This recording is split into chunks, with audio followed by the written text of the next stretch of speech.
The NFL draft was hosted last week and it absolutely dominated viewership records as it had over 55 million different people watch it across 3 days. What we see is hundreds of young men being selected into their teams and into the NFL, a team that they'll call home. But what we don't see is the grueling pre-draft process to achieve the dreams of getting into the league. As great as the NFL draft is for these players, the pre-draft process is one that could be questioned more often.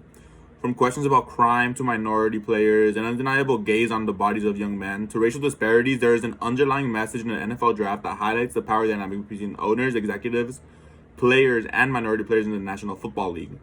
The NFL draft is a culmination of amateur football players who are attempting to become professionals in the NFL.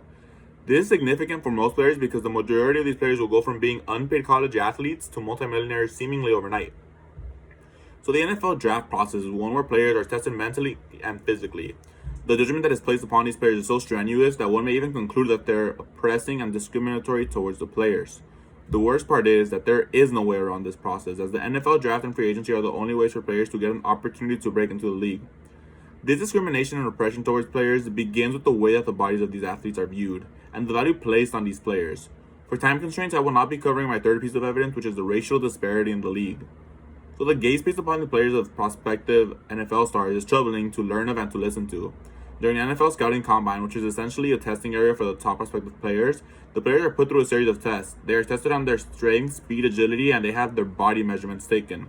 Thomas Oates and Meenakshi Gigi Durham, authors of The Mismeasure of Masculinity, The Male Body, Race, and Power in the Enumerated Discourses of the NFL Draft, state. A majority of these players are African American. A majority of those who evaluate them are white. The mass media covers the process with unusual intensity, recording and dissecting each player's performances. So prior to stating this evidence, Oates and Durham also speak on the language that is used to describe the bodies and performances of players. The words that are often used are freakish, generational, and beast. The purpose of stating this language and painting that mental image of what the draft looks like in your mind is important because it places the athletes performing in the draft and the white executives of the league in two very separate categories. It's sort of as if the players must put on a great show for their executives, and if they don't, they risk their value dropping in the NFL draft and in turn losing out on hundreds of thousands of dollars, which is an issue because the players are kind of put in a position where they can't really choose to not participate without it hurting the way they are valued. In turn, this places the white executives of the league in a position of power. The way they view and judge the players will determine how valuable these players will be in the league. So the players must put on a great show for them. So to continue that conversation of value, in terms of value that is placed upon the players, goes kind of beyond what they can do on the field and continues as to how impactful these prospects can be off the field. See, the NFL teams are not just selecting a player based on who has the greatest opportunity to take them to a Super Bowl, because the NFL is not your average sports league. In 2016, Stephen Cutts of MarketWatch reported that the NFL had reported nearly $14 billion in revenue from the prior season, which is information that shows us how big the NFL is, and it shows us that these teams are essentially large corporations outside of football. The off-field actions of players then impacts their draft stock, and again, they lose value if the team doesn't believe that the player can make them profit off the field. Such was the case in 2017's NFL draft, where Laremy Tunsil, a top-ranked offensive tackle who at one point was even projected to be the first player taken off the board, slipped all the way down to number 13 because a video of him smoking marijuana was leaked by someone on the day of his draft.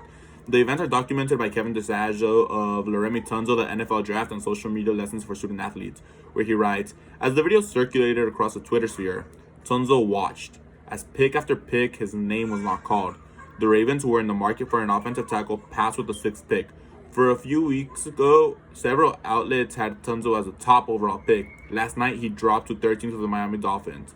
The problem here is not that the video leaked of Laremy Tunsil, but the fact that the league would not touch the player even though he had the elite traits and at one point was even projected to be the number 1 overall player, which is a lesson that the NFL places value outside of physical ability for NFL players.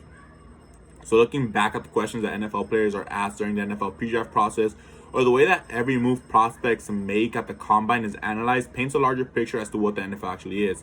It's a performance-oriented employment, where players are disposable, and there is no real way for players to change this. Ownerships and executives are primarily white older men. Meanwhile, the players who are out on the field playing the game are 70% minorities. This tells us that there's a power dynamic, and although the financial payoff is great for players, this goes beyond money. From the moment these players decide that it will be professional football players, every action they take, either on the field or off the field, affects their draft stock.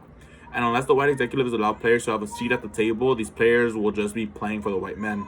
The message we should take in regards to the scouting combine is truly interpreting and understanding that the never-ending power dynamic that is present in the NFL. So we've covered and discussed the effects that the NFL draft has on college prospects and the judgment that these players face before even stepping foot on the field. What makes the case of the body, racial disparities, and value placed on players even worse is that it's the only way to get into the league. Free agency is an option, but if players want to maximize earning, there is nothing they can seemingly do to avoid the pre-draft process. If players boycott the league, surely there will be someone waiting to seize the opportunity. Players are aware of how grueling and unfair the process is, and that leaves one question for these players. How far are you willing to let your liberty go to ensure that you reach your dreams?